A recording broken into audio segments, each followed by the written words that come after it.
Welcome to another edition of the Dental Today podcast. Thank you for stopping by. This is brought to you by labmediatv. My name is Hezekiah Morales, and here we go. Remember to follow us on social media at labmediatv. Ladies and gentlemen, welcome to another edition of the Dental Today podcast. We have another gentleman that is working out of Bella Vita. Over 10 years of experience in the dental community, in the dental industry. He is currently a key opinion leader as well as an educator for Dentsply Sirona.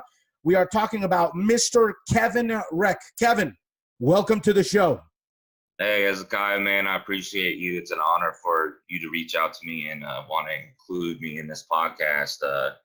I greatly appreciate it. You've had some inspirational people on as well already. You know, Bart, Edgar Munoz, a couple other people that I really love, man. They're good people. So I'm honored, man. Thank you so much for reaching out and including me in this journey. So I appreciate it. Well, thank you for coming on the show. We definitely appreciate anyone that is willing to share a little bit of their background, a little bit of their story, the story behind the art, the story behind the craft. I do believe that it's, everyone is so rushed and so many things are going on at the same time, especially in trade shows, that it's a little difficult to touch base with everybody and know the story behind the inspiration and understand the soul behind the name, right? So I appreciate you coming on board, and it's interesting how I knew of you. I was speaking with Bart, as you mentioned. Bart was on the show. I love Bart, Mr. Bart Cawthorn. He's also another educator, another key opinion leader. Phenomenal individual, very inspirational, amazing at his craft. I actually met him 2017, and recently we were chatting, and a few names were brought up to the table, and your name came up, and we decided to reach out to you, and we actually scheduled before for another date, but you were recently teaching for Sirona. So give me a little bit of what you were doing with Sirona. So we do a 3-day course. This is our second course we've done. First day is basically doing training regarding digital dentures, in-lab software. We split it up between my boss, Bill Atkinson, and myself, and Jesus Romero as well. He's the marketing man of Bella Vita. So we do our thing. I mean, we share each part, each component that, we do, and it's a blessing and an honor. We have a great team. It's awesome. We train. That's one of the most. I can't believe I'm at where I am right now when it comes to training, because that is where I feel I get the most passion. I'm a passionate individual. That's basically what got me into this business, being artistic and stuff like that. But being able to share anything I can to another individual, it's something different. It brings when these people you've never met before, they come to the lab, or if it's out when I'm doing a presentation, it's just, there's something about it. It's just, it pulls out something from your soul. It's weird, it basically, you're able to share so much stuff that you've learned, that the return once they leave, I love when they leave, the little feedback that they say, oh man, this was so great. Thank you so much. Those are the things that, you get out. Normal technicians, unless you have a lot of good dentists, we have so many amazing dentists that actually contact us and say, man, great job. Other dental labs that I've worked at, you don't get a lot of feedback from what you put into your craft. So that's where the teaching, I think, really, you get that one-to-one relationship, and you can tell that they actually learned something and enjoyed it. So normal technicians sit in their bench, their crowded area, covering what they do, hiding everything that they don't share. But I think we have a new age right now We do, man. We have a new age of the industry's going somewhere completely different. And I don't know if it's just because I got a part of the digital aspect, because before I was when I wasn't part of the digital aspect, I didn't see this. I don't know if that was just a misfortune or whatnot, but yeah, since I started doing the digital stuff, there's a lot more sharing. It's interesting that you bring that up, because a couple of weeks ago we were speaking with Afet Lena from Philly, and she was mentioning the same something very, very similar to what you're saying in terms of people not wanting to share back in the day. So I think it's something that has started shifting. I also spoke with Elvin Santos from Dominican Republic, and awesome guy, by the way. Do you know Elvin? That was a good video. Mm-hmm. What was that? Have you met Elvin? No, I have not. You've got to meet Elvin. This guy is amazing. When we'll meet, we'll touch base whenever he's down here in Florida or something. We'll figure it out. But so basically, what he was sharing with me was one of the, we can call it catalysts for his great success and his exponential growth was social media. Because as you mentioned before, a lot of people did not want to share. And then when social media came along, people just started sharing left and right. And you could compare your work to your next, to your colleague, half a world away. And you could trade on ideas and concepts and experiences and all of these things, which consequently elevate everyone's experience. And it's very interesting for you to experience that now. But you weren't always an educator, and you've been in the industry for about 10 years. Nope. So how did this whole journey begin with you getting into the dental laboratory side of this dental industry? So out of high school, I wasn't sure exactly what I wanted to do. I went to a community college. Wasn't really sure where I was at. I just felt like I was continuing to take more high school classes. I just wasn't sure. So I was doing dead end jobs that weren't getting me anywhere. My mom was a dental hygienist. I've always been in dental offices growing up. So that was something that, I was intrigued about for sure. The whole aspect of, patient health and stuff like that. So I went to a community school where they offered a technical school, where they offer dental lab technology. And I went in, did a little interview type thing to see if this was something I wanted to pursue. And it started out with, they showed me a wax, just a square cube, just of wax, nothing. There was literally nothing. And they said, well, what we do to start out is you carve a tooth from this. And I was like, what? That's what? That's the introduction. And me being an artistic person, I've always drawn, I've always done stuff like that. I didn't know that was going to be the starting point. I figured it'd have to be something else, but that was literally the starting point. Actually, I take that back. Disinfection control and protocols like that were first, to make sure that, but the artistic part was the first artistic spot of it. And yeah, it was just something that was like, oh, this is great. Just from the first carving a tooth, you don't realize teeth until you look at it up to that level. You know what I mean? And most people don't know about this profession as well. True. So yeah, it was just something I was like, oh, this is great. And then it progressed from there. I mean, it was just, I don't know, man. It was something that I'm blessed. I got real lucky to fall into this, because it is random. I would say most technicians probably have learned it from a family member or something along those lines. I think there's only 12 dental lab schools still available in the United States. So that can show you how much the schooling aspect is diminishing. Hopefully that changes here in the near future. But yeah, the dental lab schools have been closed.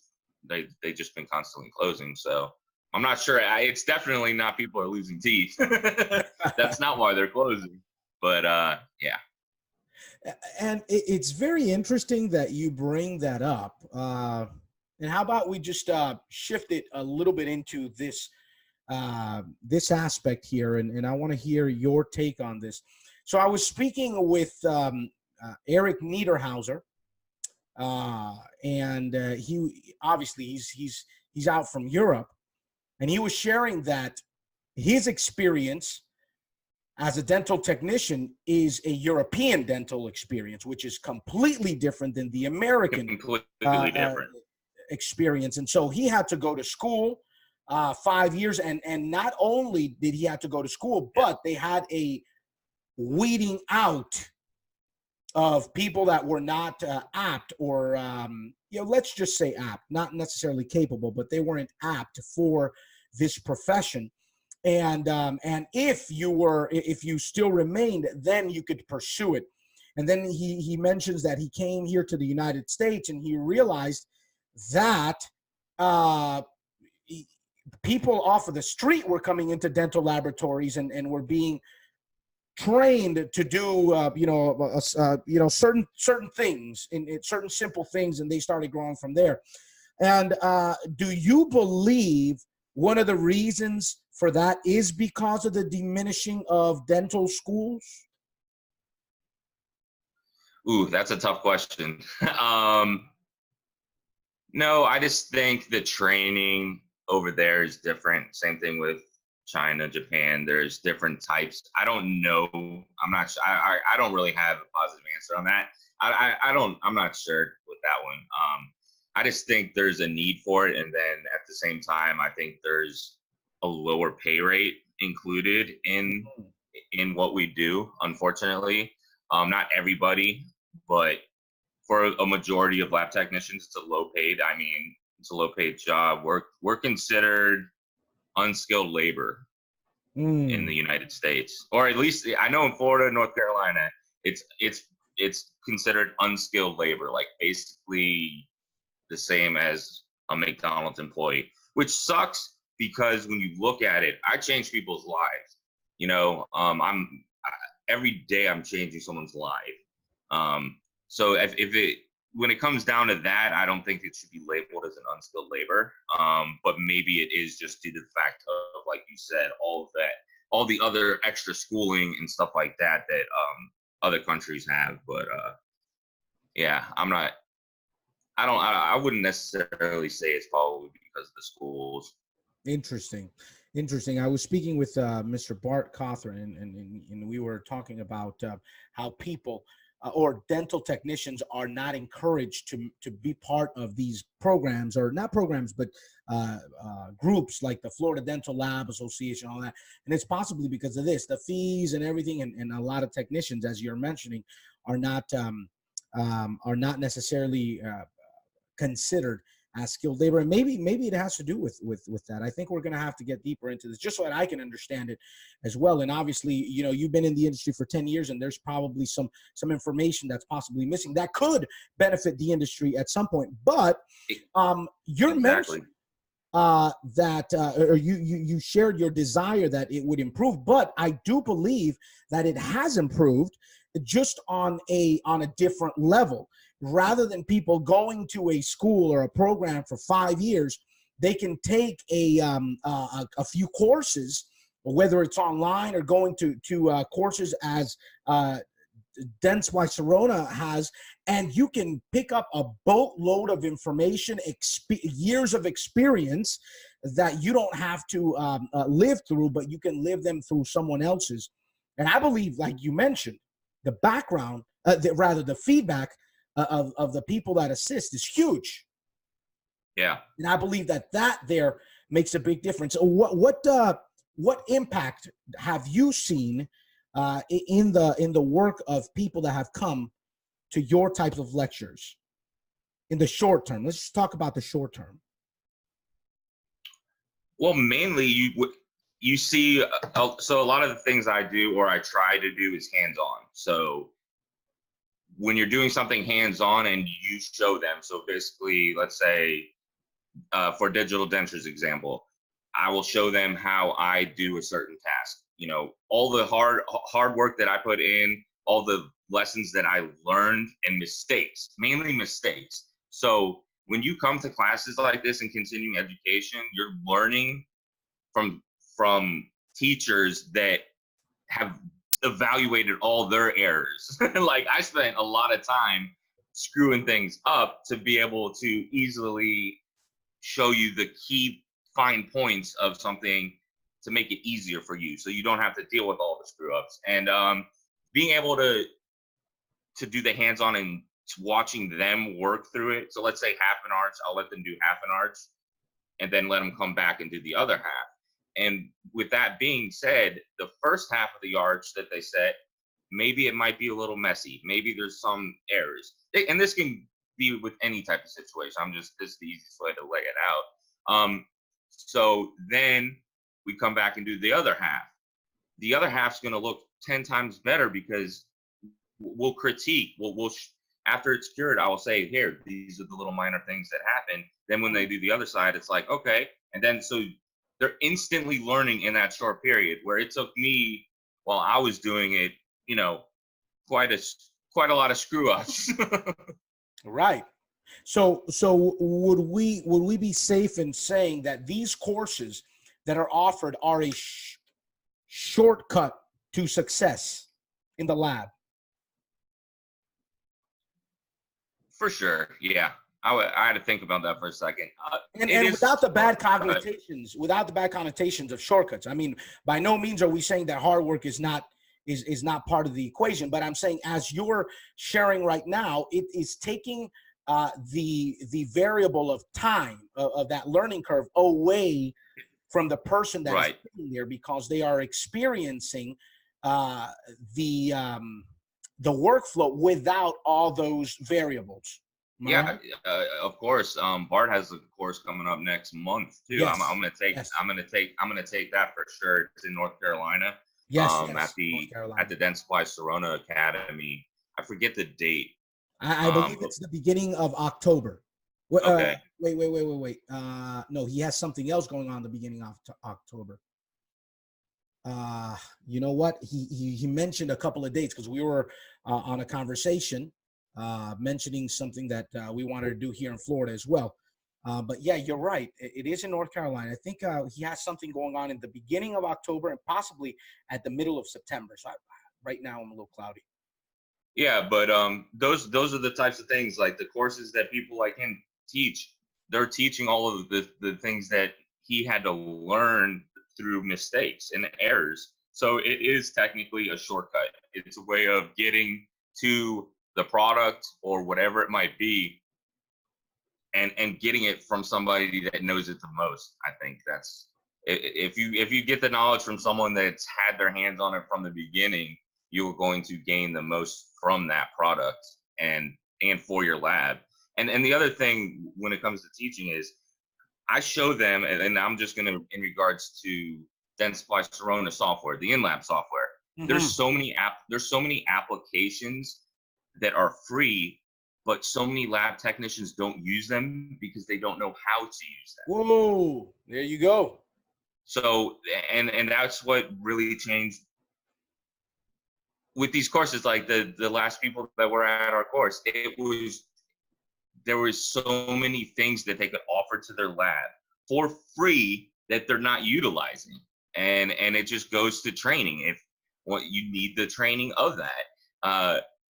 Believe it or not, when I got it, I was being just a conventional technician at another lab before Bella Vita, and I was just sick of doing all the hands-on. There's just too much hands-on labor. I know there's a group of hands-on people. I believe your hands should be, there's different aesthetic values, there's different things, but I was sick of waxing copings, doing a lot of things that I knew a mill could do. Why not design a coping in 10 seconds and mill it if you do want to do conventional, not fully monolithic restorations?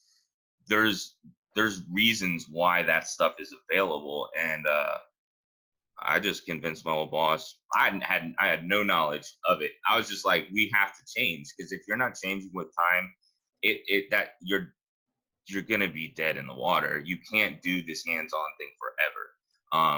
It's it. There are people that have that clientele. And I praise them for that. They built that off their name. Sorry, For I'm trying to sure. keep my cat down. But yeah, so if you're not changing with time, you're going to be dead in the water. So yeah, we got the system, and I went, Jay Black, Bart's employer, Hmm. over at Winter Springs, where Bart Yep. works at. He was my trainer, one of the best Wow. trainers for Dental Corona. And I was fortunate just to be in Florida. That's how he was the closest one to my lab. So Wow.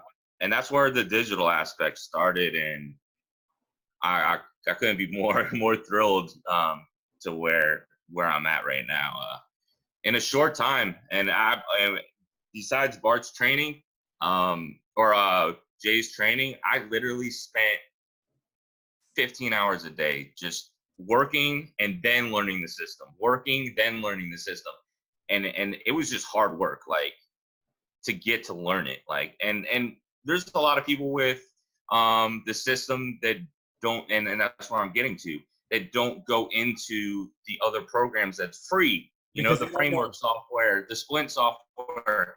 Just, I don't know. I had to work hard and late to do it. And so being able to go through all those hard hours and then be able to reap the benefits of that by training people and showing them the things, and then telling them. That's the other thing at the courses. It's not only about the hands-on. I think they gain a lot of added value from what I say and what I know about certain things. It's not always just, and it can be even financial too. And I tell them, like, hey, why not offer this to your lab?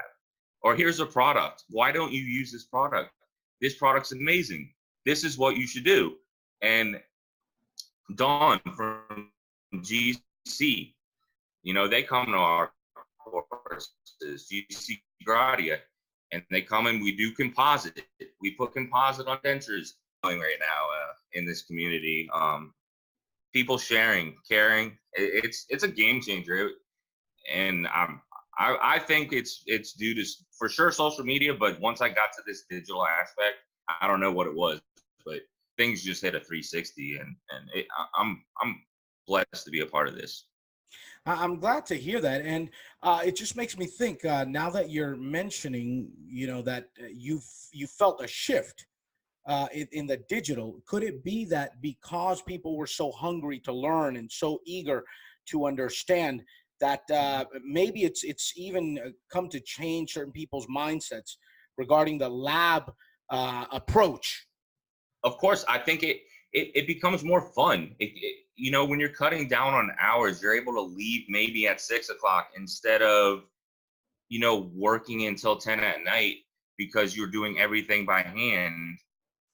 It gives you more to learn. It gives you more time to be yourself, express yourself, and yeah, it changes your mindset on the industry. And as a technician as a whole, I think there's a lot of miserable technicians in the world, and if you don't make it to entertain if you don't make if what you do isn't fun, you're just struggling day by day. And I'm glad I got to this. And then that, sharing my story as well with people that come to courses, maybe that inspires them as well. Anything, it's all an inspirational thing at this point for me. Anything that I can give, man. I love what I do. So. And we receive so much more when we give, Mm-hmm. like the fulfillment, right? I Oh, definitely bro, I it definitely is. find that the fulfillment in sharing is bigger than any other return. It is the best return you can have in life, I think.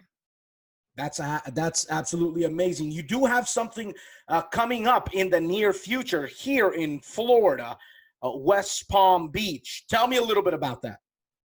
Yeah, it'll be October 18th. I'll be at the Zon Expo, doing a course on Lucitone and the future of Lucitone. Lucitone's a dental product. Where it's going right now is futuristic. I hope everyone can make it to it. We're going into game-changing things right now in this industry, and that's another thing.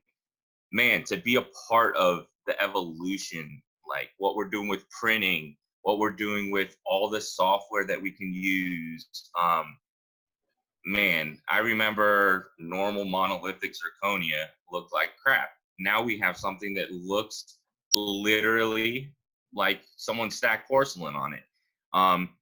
You have to have certain things. Stacking porcelain is a crucial thing to have. That's why I'm going to take parts course. Micro layering. So it went from stacking big cases to now micro layering, basically, where you're doing a minimal cutback. But what you're achieving is high-end aesthetics and saving time. And I think that's where, and I know I really love the people that can just stack everything. But that's not for everybody. Everyone can't make that profit. So learning things that are going to be high-end aesthetics and saving you time so you can go home to your family or you can do whatever. I think that's more crucial than, sleeping at the lab. Very interesting, because this is the second time you've said that. So Yeah. I am taking from this that one of the greatest benefits of this for you has been the time with your family, the time given back. Yeah, the time given back. I mean, I don't have any kids. It gives me time, unfortunately, hopefully soon. Got to meet the right woman first. But yeah, it gives you time to enjoy life. Enjoy whatever you do. If you're not enjoying life, you're basically struggling, like I said. So, and I think these equipments that we have and these devices and the materials and, the evolution of where we're at now is in the dental technician world, having training people that you can go to get these things and at a very reasonable price. Like Bart's is, I want to say it's $150 for 2 days to come and learn from him. I mean, it's a game changer, and I'm glad that I'm not around that circle of don't look at what I'm doing. Yeah. Sharing is caring. And little by little, that concept is dying out. I mean, it has to. Yep. With social media and the evolution of information, the information age that we're in today, it's, whatever it is that you think you're holding on to is, bro, it's been long discovered and long shared over and over and over and over again. Right. But with all the things that you've been sharing now, which I take are pointers for dental technicians and for dental labs that possibly aren't coming out to these events, they can find so much value added and so many benefits, even beyond just the knowledge, but even relationships and the fulfillment of having somebody there in your corner that's across the country that you can just send a message to and say, hey, listen, this is what I came up with. This is the challenge that I came up with. What are your thoughts? I think that's priceless. But let's just say a dental technician is still, or a dental lab is still not convinced why they should go out to these events and invest their resources in sending their technicians to these events that that are very, very affordable when it comes to the value added that you're getting back from them. What are some of the things that you would tell them today? In regards to why they should attend them? Why they should be part of this, aside from all the other things that you've said now, maybe something that you haven't touched on now. So, like when I spoke at the LMT day in Chicago, I had 2 speeches, and I give out my business card to anyone that comes up to me, like my personal phone number, my email address, to give out a lot of that, and you get a lot of emails, but that's what I like to do. I don't think a lot of people will do that. I'm not going to just walk around and give everyone that's not going to work. But the people that come to you after your lecture, And those are the people that that were really listening and were intrigued. You can fill a whole room, and it's all about the people that stay after that speech and come up to you and then say, well, can you refresh or rephrase what you meant in this part? Can you go a little deeper? And I'll do it. I'll stay there until they kick me out of the room, because there's always someone else. There's always someone else that's coming up next. So they're like, all right, and then we'll walk outside, and I can sit there for an hour just talking. And then that gets into, like what I said, you meet friends. You have friends. Like, it's a community. It's not like all right. It's a community if you make it a community. How about that? A lot of technicians hide. There's something about it, and I don't know what it is. If you just open up and ask questions, you just become friends, and it's beautiful. And I might have been in that point at one point, because maybe I wasn't happy. Maybe that's what it was, So being happy as a technician gets you so much further. It gets you to going to these courses, because you want to be that person, I think. So that's my personal opinion on it. But yeah, that's what I feel. Yeah, that's powerful. I mean, there's a friend of mine that I've known for, let's see, 3 or 4 years. Yeah, 3 or 4 years now. And he's a dental technician, excellent work. But he doesn't go to any of these shows. He doesn't go. I've got a few of them, actually, that they don't go to any of these shows. They don't go to any of these events. And I believe that they're missing out. I mean, they are connected on Facebook. 2 of them are connected on Facebook. So at the very least, they do have that connection with people that are in the community. But I believe it's such a different dynamic when you're actually, for example, Lab Day. When you're in Lab Day Chicago, and you get to share with somebody in an atmosphere where everybody is so open and so available and so willing to share their information, their story, their experiences.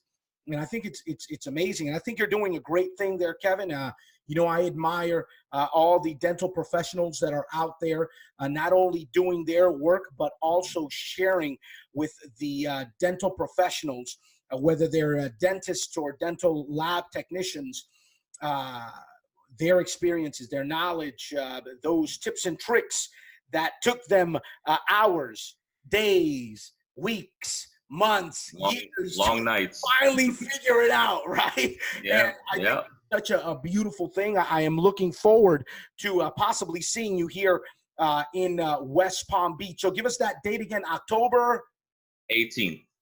October it's 18th and 19th. I'll be speaking on the 18th.